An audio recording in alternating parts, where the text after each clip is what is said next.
继续来看到客家贡献奖来看了旧年讲人生70将开始。今年70岁嘅苗栗市退休先生齐清明是很好嘅典范。佢退休咧，但是还进来研究同传承客家，并同金万少用济南33年编好了客人嘅词典。同时行业下去就去参加客家嘅传承同教学。今年未拿到客家贡献奖，明年文史文学类嘅肯定。爬山高音，爬山高音，一清寒爽，一清寒爽。就算有拍条南毛尾，不过上课家下还是贵有精神。今年70岁嘅退休先生齐清明，心心念念就系爱传承客家语言文化。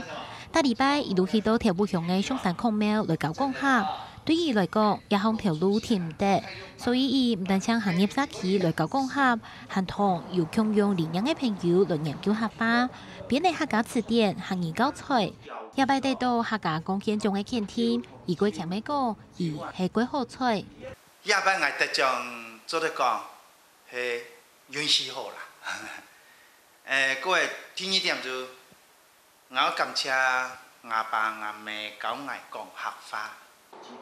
南北按用嚟做，市先生希望做得繼續研究客家，還個聽眾愛講客話傳承下去，而美鼓勵鄉親愛同青年嘅多講客。財務下，我同青年嘅講客話，應該青年嘅唔愛講客話，人哋客家真有前途。齊清明先生對民國88年去世，10多年來佢出強參加客語嘅傳承活動，以啲廣播電台用客話來講正講時事新聞，而未做客語認真嘅評審，韓國啲社企太好來做講師，同時未聽別嘅地方鄉志，對地方客家嘅事務做得講佢熱心參加，而未會繼續做得下去，希望對於自家做起事，會影響韓國多年，強下落實來傳客話。客家新聞用語苗栗報道。